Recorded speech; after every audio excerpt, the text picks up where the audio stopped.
Hello viewers and welcome to Legions of Ashworld. I'm your host PPCC and welcome to a new Let's Play series. So, Legions of Ashworld here is a strategy game in the strictest sense, and it's almost a roguelike strategy game, seeing as how it's a deceptively simple game, but at the same time it's a game that'll force you to make quite a few very difficult and long-reaching decisions. And the general premise of the game is that you are effectively this nobleman controlling a very small city-state in adjacent to other small city-states and kingdoms, and well, you're facing this overbearing empire which has decided to invade your lands. So it's a game about managing your resources, picking your battles, and in general playing to your strengths and weaknesses very wisely, and at the same time banding up and playing this intrigue game of picking out your alliances and really trying your best to make the best use of your resources to hopefully drive off this empire, or even just to survive. And like I said, I mean, it's a very difficult game. I'm not really sure if we'll be able to finish it, because even in the description inside the Steam store, it says that chances are it'll take multiple playthroughs to get a good grasp of the general flow of it. So I think we'll begin on the easy difficulty here, and we'll just start a new game titled LP and jump into the action here. So, the game does use quite a unique take on just the strategy genre in general, and its user face here. So we'll do a brief briefing, if you will, beforehand, and the game will also give us a little bit of the background into the lore behind the game.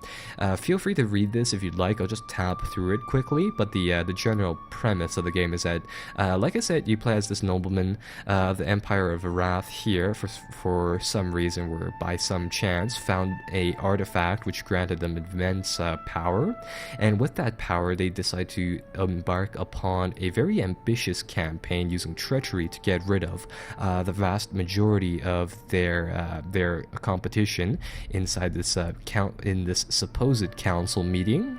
Moving from there, the Empire of Wrath inside the north here has decided to embark upon a campaign to effectively conquer all of the states to the south of it inside this region right over here. So we control a minor noble. We are currently this band of survivors coming from that treacherous betrayal at that council meeting here of 3 people, 3 commanders, and looks like we're just right outside the regions of our garrison, our fortress, if you will, our cityscape keep here.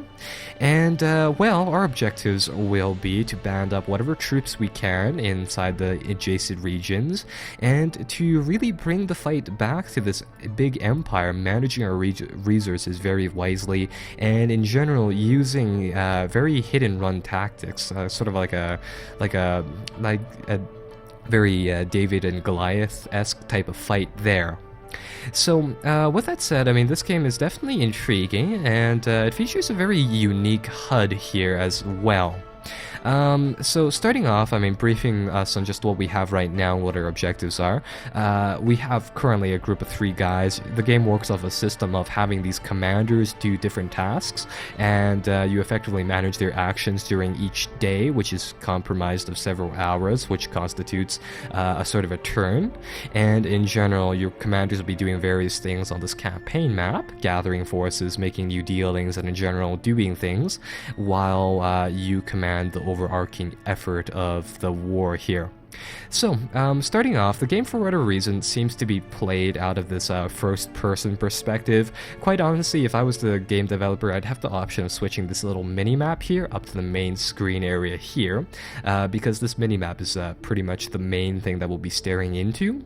And the game generally works off of the fact that we use this D-pad to move. For example, our first movements here will be to move towards our garrison and grab those 900 warriors to join our cause here. And what you generally do is that you just use this directional pad to figure out which direction you want to move on the campaign map, and you click the middle button to move there. And as you can see, every single movement uses some period of time. The game is, I think, 12 or 16 daylight hours, then it becomes night, and you can effectively end the turn, which will bring it up to another day. The thing about it, though, is that if you have multiple multiple commanders as separate units. See, currently we have a group of 3 people. The names inside the game are really difficult to pronounce, so I'm not going to bother trying to pronounce them. Currently we have one general guy named this guy right here. He's leading 50 cavalry right now. He can command up to 3,000 troops, and they all have their individual stats listed here. He also has 2 mages, which have also survived that council betrayal, and these guys are just following him as well. They'll cast spells in battles and in general do helpful things in and out of the campaign map there. So really, yeah, the game just works off of the idea of moving around. The actual actions you can do inside the game are pretty simple, whereas the thought processes behind the game are the intriguing portion there. So anyhow, we've effectively finished the first turn here, so we'll just speed forwards here and move on to day 2, seeing as how our group of survivors have made it back to our keep here. And inside this keep currently looks like we have a combined total of 2,000 warriors, and there's only 2 types of, rather I think only 2 or so types of troops inside the game. There's cavalry and there's infantry. So yeah, that is sort of that. And really moving forwards, it'll be a matter of, say, a battle for survival inside the early portions of the game here, with our objectives being trying to link up with some of the other villages and towns here in a way to combine our forces to hopefully survive the initial onslaught here.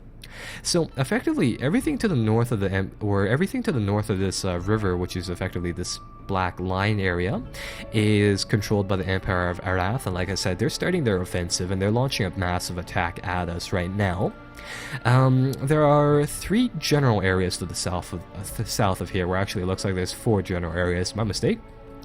There's this upper region up here entitled the Dale of Lions. Inside this area, technically it'd be more or less Faria over here. This area is made up of individual cityscapes just sort of on the edge of the Empire of Arath. We'll need to pick up pretty much every single, or rather optimally pick up as many of these sea designated locations as we can, as these are leaders. They command a keep of sorts, and we will hopefully be able to pick them up and link up with them for a better chance of survival. Moving forwards from there, we might also want to take a look at some of these fortresses here and some of these capital cities like Emerald over here, which contain the kings of entire regions, which feature of course multiple keeps and commanders there. And in general, our goal here will be pretty much a game of resource management and intrigue, managing of course the dealings with these different parties, individual cityscapes and kingdoms, and the overall war effort going forwards. So just a bit of a game tip for people trying to get into this series. Your initial group of 2,000 warriors here are no match compared to the initial onslaught of the Empire. So what I'm going to do here is that I'm just going to effectively collect whatever troops we have inside the keep here, and I'm just going to take them along with us for the ride now. So I'm going to take all of the supplies and all of the troops. You need supplies to feed your troops as they move around your campaign map, represented by these supply units and the supplies here. You use the supplies to fill up the supply units to carry them, and you use the supply units that carry the supplies to, of course, feed the troops. And we'll just effectively take all of these resources and get our guys out of here. Yeah, so like I said, I mean, it's a game about fighting your battles wisely. I think we'll take our 2,000 warriors here, make a quick stop inside one of these towns to find some more warriors, and then move on to the nearest location, or the nearest independent keep, so that we can hopefully band up with those guys. And in general, yeah, the game will be this idea of really just picking your fights wisely, definitely saving up your resources and using them when you have the advantage, and in general fighting this very, very hit and run campaign, if you will, against this empire. So what we're going to do here is that we moved 3 tiles out of our fortress over here in Dale of Lions, and we've gone into a town, and this town here has a marketplace. So what we'll do here is that we'll stop by, we'll check whether or not here's what we'll do. We'll switch to our commander unit, seeing as how he's the guy leading the troop, and as you can see here, they have their own inventories.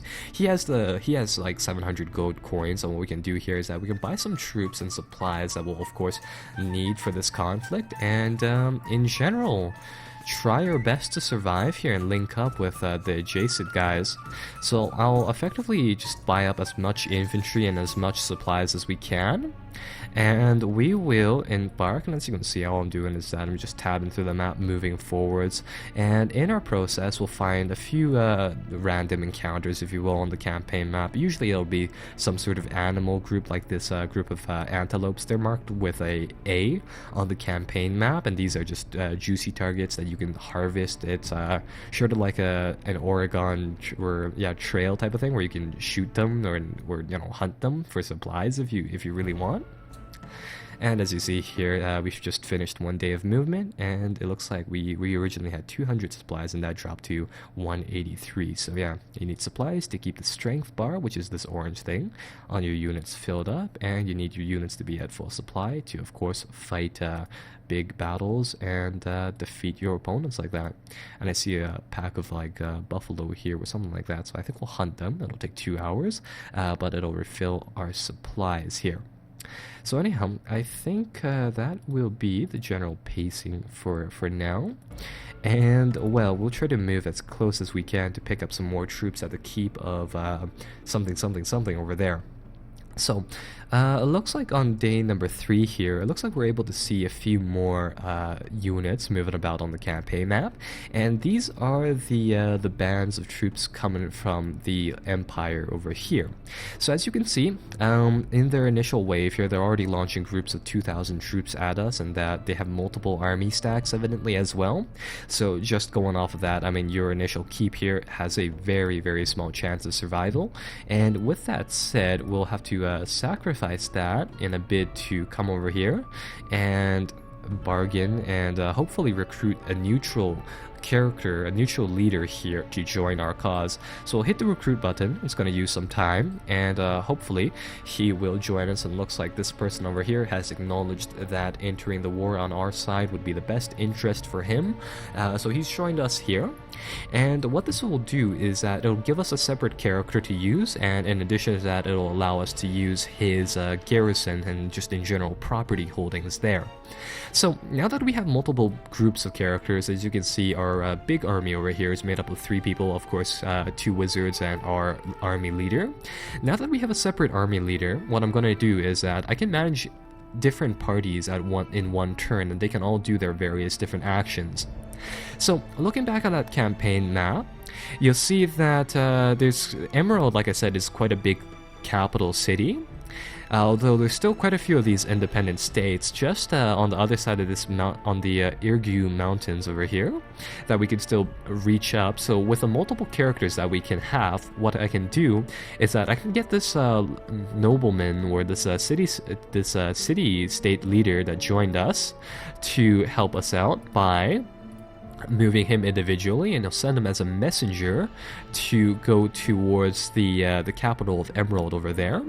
And in the meantime, what I can do here is that I'm going to check our guys' stats, and I'm going to see who has the better charisma value out of these 2 mages over here. And I'm going to send one of them out to find us some allies as well. So I'm going to detach this person from the group. He again has his own individual usage of time, his action points for hours, if you will, during a day, and I'll send him out as well. So, yeah, in general, the game is based upon this idea of managing your limited resources.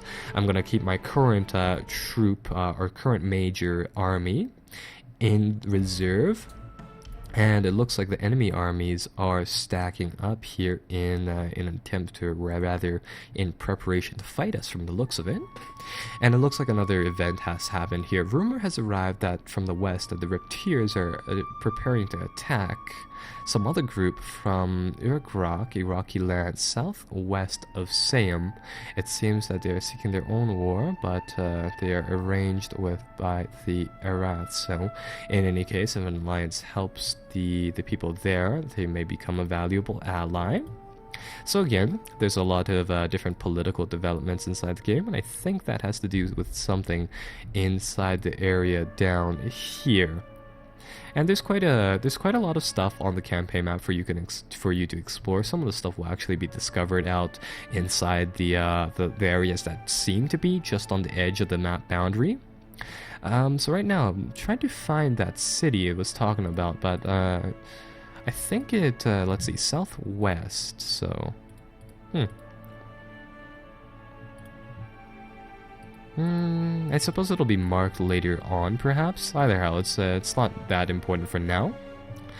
So right, moving back to our goals here, we'll just really continue off and see how we can best pursue our interests here. And I'll just continue moving our guys and seeing whether or not we can get to some of these cityscapes to hopefully band them up.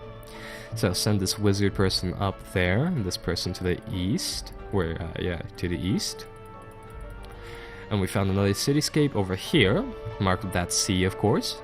This independent lord has a charisma value of 60%, so he should have a decent chance to make some agreements here. And there we go. We can pick up another alliance member here. So we picked up, I think, another independent lord. And these guys will actually have different titles as well. And again, different troops that go along with them and their own set of stats as well. And I think what I'll do here is that it looks like there's an army of 2,000 men approaching us at our keep inside the Dale of Lions.